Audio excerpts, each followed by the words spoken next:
Good afternoon, KELOLAND. Thank you for joining us this afternoon. We continue to follow the showers and thunderstorms central, South Dakota. We've had the rain heavy at times again during the morning hours in southeastern KELOLAND. This is moving to the northeast. We continue with the flood warnings across southeastern South Dakota throughout the day today going into tonight. We'll have more rain to add on to it too. Temperatures right now are in the 60s and 70s. We'll go with temperatures this afternoon in the 70s to near 80 degrees. More details on your forecast coming up as we begin midday in KELOLAND. Live from KELOLAND Media Group, midday in KELOLAND. Heavy rain and rising rivers are causing a lot of problems out there. Coming up, we'll show you the rescues in Minnehaha County. You'll also find rising floodwaters in Mitchell. We'll have the latest on the flooding all across KELOLAND coming up. Well, good afternoon, and thanks for having us in. I'm Tom Hansen. From a train derailment to interstate closures and flooded homes and businesses, we have a lot to tell you about this midday. Now, here is a live look at Falls Park, where the swollen river is spilling onto the rocks. There's also more rain on the way. We'll check in with meteorologist Scott Munt in just a moment. But first, in Lincoln County, just south of Sioux Falls, they're dealing with some of the worst flooding in the area. The damage there is extensive. For the latest on the situation, here's meteorologist Brian Karstens.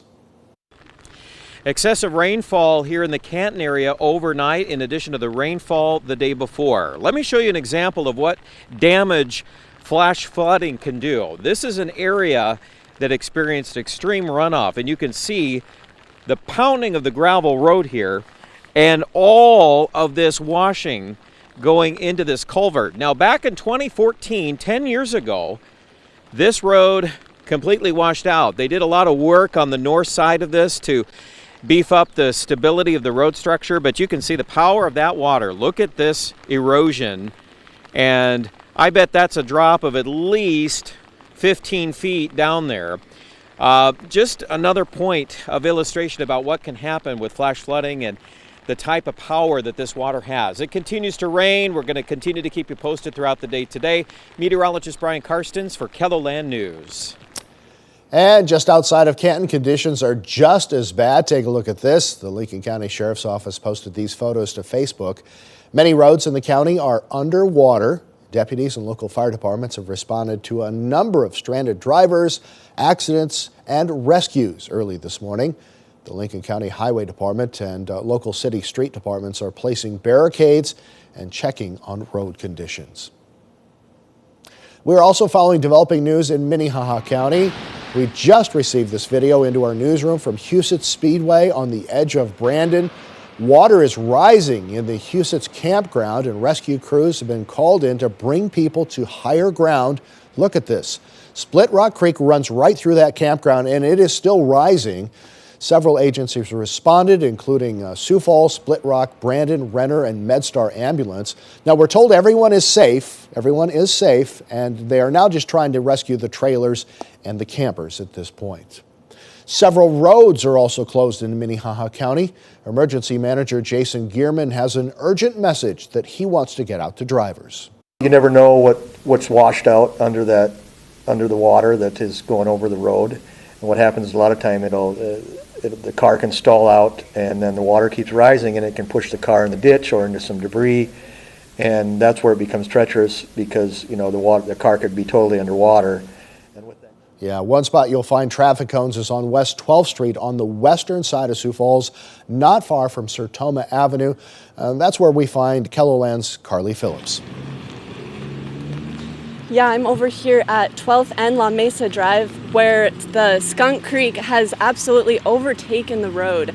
You can see just behind me here, the water is just rushing over, so definitely something you don't want to go through. This road has been shut off, but we've seen 2 cars already drive through it, and definitely something that you don't want to do. Now, we are seeing a developing thing happening. We're not sure yet, but we did see several fire rescue boats heading to another part of town. We're going to be checking that out, but for now, we talked to one lady who has family over here in the area, and she was unable to get over there. We'll keep tabs on this story. Reporting live in Sioux Falls, Carly Phillips, KELOLAND News. All right, thank you, Carly. Well, just how much more rain can we expect? Let's head over to the KELOLAND Live Doppler Storm Center to check in with meteorologist Scott Munt. This is amazing stuff. Yeah, and it will continue as we go into the afternoon. We're watching a thin band of rain still across southeastern South Dakota through the Sioux Falls area.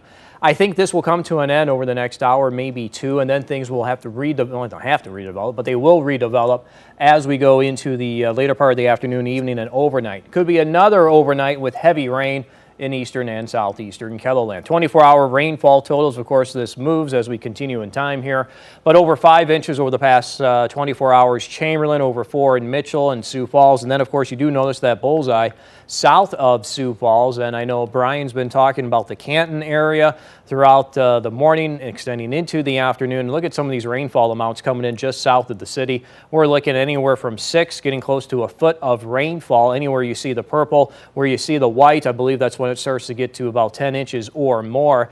And it's not only just to the south of Sioux Falls. We also have this across southwestern Minnesota, 6 to 7 inches, some spots more than that. And it extends to the west of Sioux Falls near Mitchell, Mount Vernon, looking at the amounts there of 6 to 7 inches or more. So that's the reason why these flood warnings do continue throughout the day today and into tonight. And you can see that very thin band of rain that we have in southeastern South Dakota. That's been going on since the morning hours. And it looks like if you look closely where you see the red, we'll get another hit of some heavier rains to move through the city here. I wouldn't be surprised to see that over the next 20 to 30 minutes. It made its way through the Parker area, between Parker and Canastota near Freeman. You see in red, that's the heavy rain, and look where it's going. It's moving to the east and slightly to the northeast. And then we have this batch of rain here in the south central South Dakota. This one is lifting to the north and to the northeast. We have some general showers in the central and north central South Dakota for the early part of the afternoon.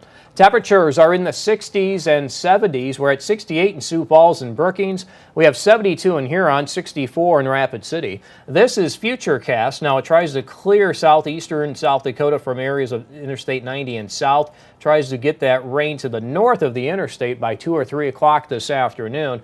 And then as we get into the later part of the afternoon, watch what it does here. It redevelops these showers and thunderstorms into south central South Dakota, parts of southeastern KELOLAND, and into northwestern Iowa. As that happens, we'll have to watch those closely because they can quickly become strong to severe. So we'll also have that severe weather threat to go with any thunderstorms that do develop during the late afternoon and evening. When we get into the overnight, that's when I expect to see the heavy rain, and I'll talk more about that with Futurecast coming up here in a couple of minutes. All right, thank you, Scott. Our local flood coverage continues with a look at conditions in Turner County. No travel is advised in the county due to flooding, as you can see here. The sheriff's office says crews are out trying to mark every place the water is over the road, but they say people should just use a little extra caution if they have to be out driving, of course.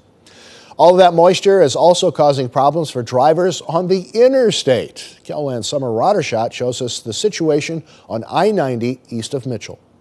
Yeah, guys, I'm here in Mitchell, where overnight the city received around 5 inches of rain. Not only is it flooding the city, as you can see behind me, but it is also flooding into people's basements. People who have rainwater in their basements say not only is this devastating, but they're trying to figure out their next steps. Coming up tonight on KELOLAND News, we'll talk more about what the people who have rainwater in their basements are doing and how other residents who didn't experience the flooding are trying to help out their neighbors. Reporting in Mitchell, Summer Radar Shot, KELOLAND News. And we should let you know a stretch of I-90 east of Mitchell was closed because of all that rain. From roads to businesses, you can stay updated on all the closures on KELOLAND.com. Digital reporter Gracie Terrell is monitoring conditions all across our viewing area and will continue to update the stories throughout the day.